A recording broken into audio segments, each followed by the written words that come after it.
السلام علیکم ورحمۃ اللہ وبرکاتہ۔ اعوذ باللہ من الشیطان الرجیم، بسم اللہ الرحمن الرحیم۔ رب اشرح لی صدری ویسر لی امری واحلل عقدۃ من لسانی یفقہوا قولی، رب زدنی علما۔ آج ہم انشاءاللہ تعالی سورۃ آل عمران کی آیت نمبر 129 پڑھیں گے۔ لاسٹ ویک میں ہم نے جو آیتیں مبارکہ پڑھی تھیں وہ ہم نے 128 پڑھی تھیں۔ اس آیت مبارکہ میں اللہ رب العزت کے کل مختار ہونے کا ذکر تھا کہ وہ مختار کل اللہ ہی کی ذات ہے، کسی اور کو اختیار نہیں ہے، اللہ کو کل اختیار حاصل ہے۔ اور اس آیت مبارکہ میں اللہ رب العزت یہ بات فرما رہے ہیں کہ سب مخلوق کا مالک وہی اللہ ہے۔ جب وہی اللہ ہی مالک ہے تو مالک کو ہی مکمل اختیار ہوتا ہے، وہ جیسے کر سکتا ہے۔ چونکہ پچھلی آیت میں ہم نے یہی بات پڑھی تھی نا کہ آپ صلی اللہ علیہ وسلم، کیونکہ انہیں بہت زیادہ تکلیف ہوئی تھی تو آپ صلی اللہ علیہ وسلم ان کے لیے کوئی بد دعا کرنا چاہ رہے تھے تو اللہ رب العزت نے منع کر دیا تھا کہ آپ کو کوئی اختیار نہیں ہے، کہ اللہ ہی کو اختیار ہے، اللہ چاہے تو انہیں عذاب دے، چاہے تو اللہ تعالیٰ معاف کر کے اللہ تعالیٰ ان کو آپ کی فتح و نصرت آپ کا سپورٹر بنا دے۔ تو اس آیت میں اللہ رب العزت نے یہ بتایا ہے کہ سب چیزوں کا مالک بادشاہ وہی ہے۔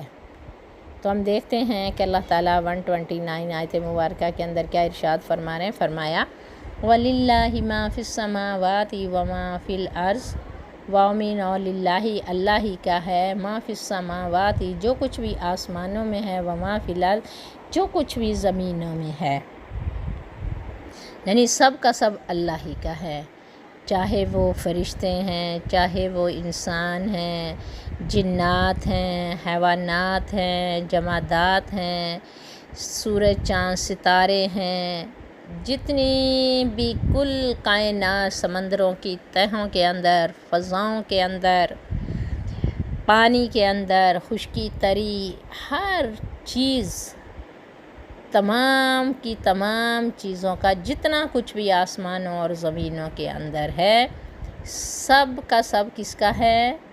اللہ تعالیٰ اس آیت مبارکہ میں فرماتے وہ سب ہی کا سب، تمام اشیاء، تمام چیزیں اللہ تعالیٰ ہی کی ہیں، وہی مالک ہے، اور باقی ساری چیزیں سب اس کی مخلوق ہیں۔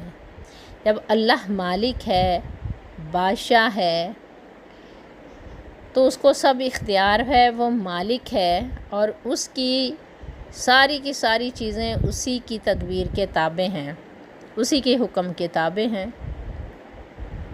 وہ ان میں سے اس طرح تصرف کرتا ہے جس طرح بادشاہ اپنے ملک میں تصرف کرتا ہے، کہ بادشاہ کو اختیار ہوتا ہے نا کہ وہ جو چاہے اپنے ملک میں جیسے چاہے وہ اس کو چلائے، نظم چلائے۔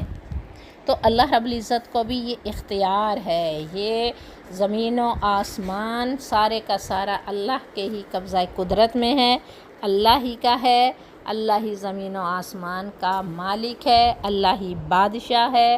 دنیا میں جیسے بادشاہ کو اختیار ہوتا ہے اپنے ملک میں تصرف کرنے کا، اسی طرح اللہ رب العزت کو اس پوری کائنات کے اندر اللہ رب العزت کو اختیار ہے۔ اللہ تعالیٰ یہاں یہ بات سمجھانا چاہ رہے ہیں، یغفروا، جب اللہ ہی کو اختیار ہے، اللہ ہی مالک ہے، اللہ ہی بادشاہ ہے، اسی کی تدبیریں، اسی کا حکم نافذ ہوتا ہے، تو اللہ تعالیٰ مزید فرما رہے ہیں یغفروا، اب وہ جو ہے جسے چاہے وہ یغفروا معاف کر دے، لمن یشاء جسے وہ چاہتا ہے۔ ہم نے دیکھا ہماری حکومتیں ہیں، ان سے قرضے لیے ہوتے ہیں لوگوں نے، تو وہ جس کو چاہتے ہیں ان کو معاف کر دیتے ہیں، اور جن سے چاہتے ہیں لے لیتے ہیں، اور وہ جسے چاہتے ہیں اس کو سزا دیتے ہیں، اور جسے چاہتے ہیں اس کو معاف کر دیتے ہیں۔ اللہ تو یہاں تو زیادتیاں کر کے، یہاں تو سفارشیں، یہاں تو اپنا عہدہ جو ہے اس کو غلط استعمال کرتے ہیں، مگر اللہ کسی کے ساتھ ناانصافی نہیں کرتے۔ اللہ بہت زیادہ ماں سے بھی زیادہ محبت کرنے والا ہے۔ جیسے ماں باپ اپنی اولاد کے ساتھ زیادتی نہیں کرتے، ناانصافی نہیں کرتے، تو اللہ تو ماں سے بھی 70 ٹائم زیادہ کرنے والا ہے۔ اللہ کسی کے ساتھ زیادتی نہیں کرتا۔ دنیا کے مالک، دنیا کے بادشاہ تو زیادتیاں کر جاتے ہیں، کیونکہ ان کو اختیار ملا ہوتا ہے جو کہ ان کے لیے آزمائش ہوتا ہے، مگر اللہ رب العزت کسی کے ساتھ زیادتی نہیں کرتے۔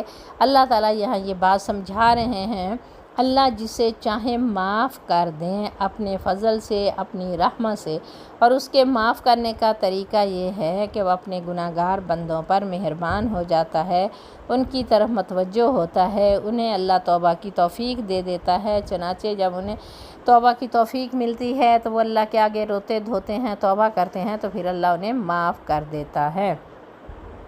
مزید اللہ تعالیٰ فرماتے ہیں وَيُعَذِّبُ، وہ عذاب دیتا ہے مَن یشاء، جس کو وہ چاہتا ہے۔ اور اس کے عذاب دینے کا طریقہ یہ ہے کہ اللہ تعالیٰ انسان کو اس کے نفس کے حوالے کر دیتے ہیں۔ انسان کا نفس جاہل اور ظالم ہے، جو برائیوں کا ارتکاب کیے جاتا ہے، اس کا نفس برائیوں کا تقاضا کرتا ہے، چنانچہ انسان گناہ کا ارتکاب کرتا ہے اور اللہ تعالیٰ اسے گناہ کی سزا دے دیتا ہے اور اس سے انتقام لے لیتا ہے۔ اس لیے جب دیکھو کہ نفس کے حوالے ہو گئے ہو آپ، تو فوراً فکر مند ہونا چاہیے کہ میں نفس کی ہر بات مان رہی ہوں، میں نے تو اللہ کی بات مانی تھی۔ یہ کیا نفس جو چاہتا ہے، جو کھانا چاہتا ہے، جو شہوت پوری کرنا چاہتا ہے، جو دیکھنا چاہتا ہے، میں تو نفس کی پیروی کرنے لگ گئی ہوں، میں تو نفس کے پیچھے لگ گئی ہوں۔ اللہ مجھ سے ناراض تو نہیں ہو گئے؟ جو اللہ رب العزت مجھے گناہوں میں ملوث کر کے مجھے اللہ پھر عذاب دینا چاہتے ہیں، تو فوراً اپنے آپ کو الرٹ کرنا ہے، ہوش و حواس سے کام لینا ہے، اللہ رب العزت کو راضی کرنا ہے۔ تو اللہ تعالیٰ فرماتے ہیں تمام بادشاہی اللہ ہی کی ہے، نہ صرف بلکہ دنیا میں زمین و آسمان کی، بلکہ آخرت میں بھی وہی بادشاہ ہوگا۔ فرمایا جس کو اختیار ہے، جس کی بادشاہی ہے، وہ جسے چاہے معاف کر دے اور جسے چاہے عذاب دے دے۔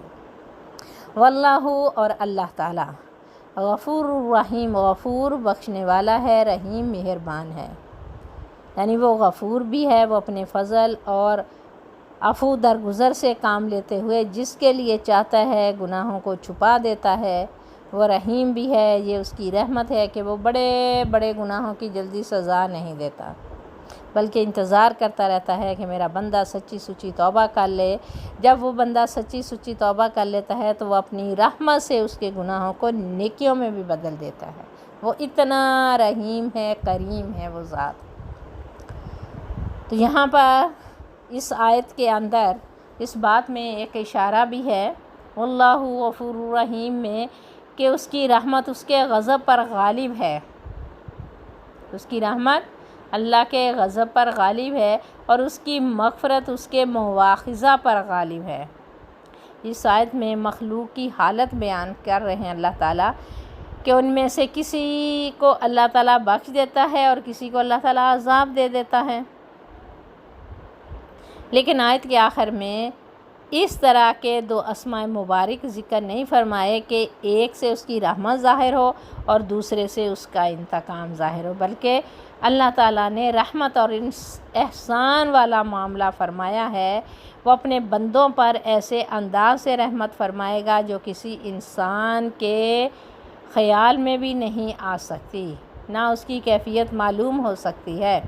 لہٰذا اگر کسی وقت بھی انسان سے کوئی گناہ ہو جائے تو اسے چاہیے کہ آئندہ گناہ نہ کرنے کا ارادہ کر کے اللہ رب العزت سے جلدی توبہ کر لے، تو اللہ تعالیٰ اسے اپنی رحمت میں چھپا دیں گے اور اللہ اس کے گناہوں کو معاف کر دیں گے۔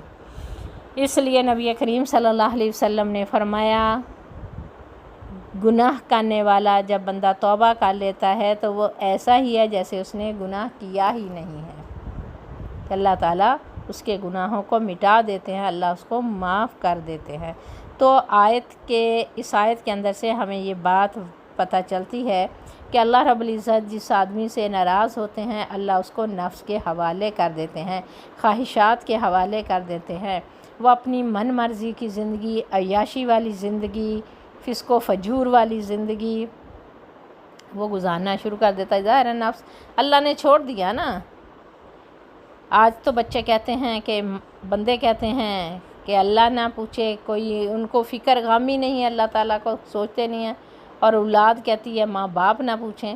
یاد رکھیے گا، جب ماں باپ چھوڑ دیتے ہیں بچے آوارہ ہو جاتے ہیں، آزاد ہو جاتے ہیں، وہ پھر بگڑ جاتے ہیں۔ اسی طرح اللہ رب العزت جب بندے کو چھوڑتے ہیں تو بندہ نفس اور خواہشات کے حوالے ہو جاتا ہے، پھر وہ اپنی من مرضی کی آزادانہ زندگی گزارتا ہے۔ وہ اللہ کے عذاب، خوف، ڈر سے وہ بے دھڑک ہو جاتا ہے، اسے کوئی ڈر ہی نہیں ہوتا کہ کوئی مجھے پوچھنے والا ہے ہی نہیں، وہ یہی سمجھ بیٹھتا ہے۔ پھر کیا حل ہوتا ہے کہ پھر اللہ تعالیٰ کی یہ ناراضگی کی نشانی ہوتی ہے جب بندے کو نفس اور خواہشات کے حوالے کرتے ہیں، جب وہ گناہوں والی زندگی گزارتا ہے، من مرضی والی زندگی گزارتا ہے، پھر بالآخر اللہ رب العزت کی پکڑ آتی ہے آخر، اور اس کی گرفت میں وہ آ جاتا ہے۔ تو جب کوئی انسان اپنے نفس کے حوالے ہو جاتا ہے تو اس کی تباہی پھر جاتی ہے، یاد رکھے گا۔ لہٰذا اللہ تعالیٰ سے ہمیشہ یہ دعا کیا کریں کہ یا اللہ ہمیں کبھی بھی نفس اور شیطان کے حوالے نہ فرمانا، آمین ثم آمین یا رب العالمین۔ اور اس کے لیے بہترین یہ دعا ہے، اس دعا کو بھی کرتے رہنا چاہیے۔ کیا کہنا چاہیے؟ یا حیّ یا قیوم، اے زندہ اور قائم و دائم رہنے والے اللہ، فلا تکلنی، اے اللہ مجھے سپرد نہ کرنا، حوالے نہ کرنا، الی نفسی، اپنے نفس کے، طرفۃ عین، پلک جھپکنے کے برابر بھی۔ یا حیّ یا قیوم فلا تکلنی الی نفسی طرفۃ عین، اے ہمیشہ زندہ قائم رہنے والے اللہ، مجھے میرے نفس کے سپرد آنکھ جھپکنے کے برابر بھی نہ کرنا ہے اللہ، آمین ثم آمین۔ تو بس اس لیے فکر مند رہنا چاہیے۔ اللہ رب العزت ہم سب کو اللہ تعالیٰ اپنے حفظ و ایمان میں رکھے، اللہ ہمیں نفس اور شیطان کے حوالے نہ کرے۔ اللہ تعالیٰ سے یہ دعا کرتے ہیں کہ یا اللہ ہم تو اپنے آپ کو آپ کے سپرد، آپ کے حوالے کرتے ہیں، یا اللہ رب کریم بس ہمیں ان کاموں پہ لگا دینا، اگر کوئی غلطی ہو جائے تو معافی مانگنے والا بنا دینا، اور اللہ ہمیں گناہ کا موقع ہی نصیب نہ کرنا۔ تو اللہ رب العزت ہم سب کو جو اللہ غلطیاں، کمیاں، کوتاہیاں ہو گئی ہیں، اللہ تعالیٰ ہمیں معاف فرما دے، اور آئندہ اللہ تعالیٰ سچی سچی توبہ والی زندگی گزارنے کی توفیق عطا فرمائے، آمین ثم آمین یا رب العالمین۔